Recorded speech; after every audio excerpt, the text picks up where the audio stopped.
যে দোয়াটা আল্লাহ তাআলা কবুল করেন নাই। এই কথাটা বলার পরে ওই যুবক বললেন, আমি যতগুলো দোয়া করেছি সব দোয়া কবুল করেছেন আল্লাহ তাআলা, কিন্তু একটা আমি দোয়া করেছিলাম এই এই এই সময়ে জগৎ বিখ্যাত একজন মুহাদ্দিস, একজন ইমাম, এই ইমামের সাথে আমি সাক্ষাৎ করতে চাই এবং তাকে ধরে একটা তার কপালে চুমু খেতে চাই।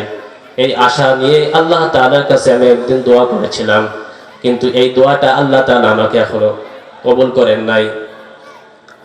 এই কথা শোনার পরে ইমাম আহমদ ইবনে হাম্বল রাদিয়াল্লাহু তাআলা আনহু তিনি বললেন, তোমার হে যুবক, তোমার যে দোয়াগুলো ছিল সকল দোয়াগুলো তোমার আজকে আল্লাহ তাআলা কবুল করে নিয়েছে। সুবহানাল্লাহ। তুমি যে দোয়া করেছিলে একটি মাত্র দোয়া তোমার কবুল হয় নাই, তোমার অনেক ক্ষোভ ছিল, কিন্তু আজকে আল্লাহ তাআলা তোমার এই দোয়াটা কবুল করে নিয়েছেন। আল্লাহ তাআলা ইমাম আহমদ ইবনে হাম্বল রাদিয়াল্লাহু তাআলা আনহুর কাছে তোমাকে যেতে হয় নাই কষ্ট করে। এই আস্তাগফিরুল্লাহ আস্তাগফিরুল্লাহ পড়ার কারণে আল্লাহ তাআলা তোমাকে মুস্তাজাবুদ দাওয়া বানিয়ে দিয়েছেন। তুমি যে দোয়াগুলো করো আল্লাহ তাআলা সেটা সঙ্গে সঙ্গে কবুল করে নেন, তোমাকে মুস্তাজাবুদ দাওয়া বানিয়ে দিয়েছেন। এজন্য তোমার ওই দোয়ার বদলাতে আমি আহমদ ইবনে হাম্বল রাদিয়াল্লাহু তাআলা আনহু আমার নিজের জায়গা থেকে তোমার কাছে আমি হাজির হয়ে গেছি। সঙ্গে সঙ্গে ওই যুবক ইমাম আহমদ ইবনে হাম্বল রাদিয়াল্লাহু তাআলা আনহুকে জড়িয়ে ধরলেন এবং কপালে একটা চুমু খেলেন। সুবহানাল্লাহ। আস্তাগফিরুল্লাহ কি ফজিলত দেখেন। রুটি বিক্রেতা ওই যুবকের কথা, আস্তাগফিরুল্লাহ পড়ার কারণে আল্লাহ তাআলা তার সকল আশাগুলো দোয়াগুলো আল্লাহ কবুল করে নিয়েছে। সুতরাং আমাদের সবসময় ইস্তেগফারের সাথে লেগে থাকতে হবে, তওবা করতে হবে।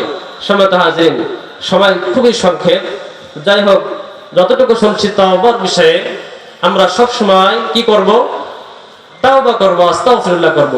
আমাদের ভুল হবে, কারণ আমরা যে বনি আদম, হযরত আদম আলাইহিস সালাম তিনি ভুল করেছেন না? তিনি ভুল করেছেন, কিন্তু ভুলের উপরে তিনি অটল থাকেন নাই। তিনি ভুল করেছেন, ভুল করার পরে বলেছেন, রব্বানা যালামনা আনফুসানা ওয়া ইল্লাম তাগফির লানা ওয়া তারহামনা লানাকুনান্না মিনাল খাসিরিন।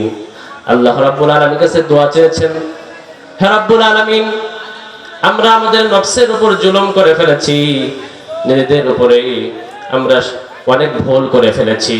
সুতরাং লানাকুনান্না মিনাল খাসিরিন, আপনি আমাদেরকে যদি মাফ না করেন তাহলে আমরা লানাকুনান্না মিনাল খাসিরিন, ক্ষতিগ্রস্তদের ভিতরে অন্তর্ভুক্ত হয়ে যাব। সুতরাং আমাদেরকে ক্ষতিগ্রস্তদের ভিতরে রাখেন না, আপনি আমাদেরকে মাফ করে দেন। এমন ভাবে হযরত আদম আলাইহিস সালাম তিনি আল্লাহ তাআলার কাছে দোয়া করেছিলেন, কিন্তু ইবলিস শয়তান তিনি ভুল করেছিলেন।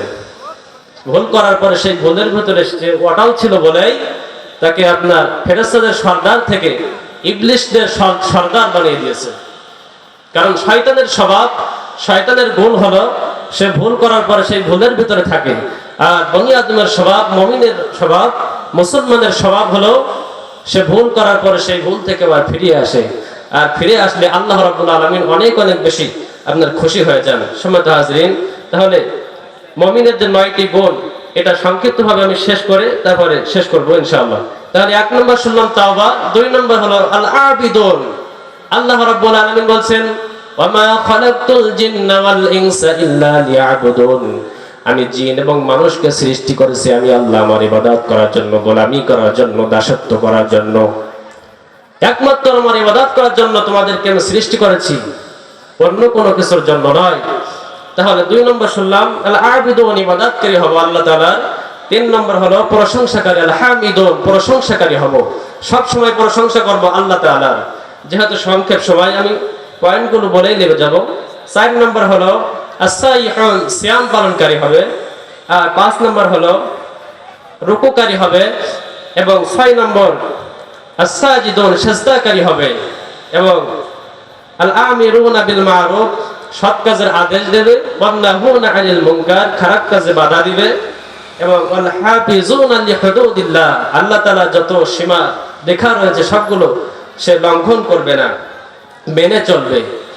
এবং ওয়াবাশশিরিল মুমিনিন, এই মুমিনদের তোমরা সফল কাম এই মুমিনদেরকে, হে নবী, এই মুমিনদেরকে তুমি সুসংবাদ জানিয়ে দাও। সুবহানাল্লাহ। সম্মানিত হাজরিন, তাহলে এই 9টি গুণের অধিকারী আমাদেরকে হতে হবে। আল্লাহ তাআলা আমাদের সকলকে এই 9টি গুণের অধিকারী হওয়ার তৌফিক দান করুক। সকলে বলি আল্লাহুম্মা আমিন।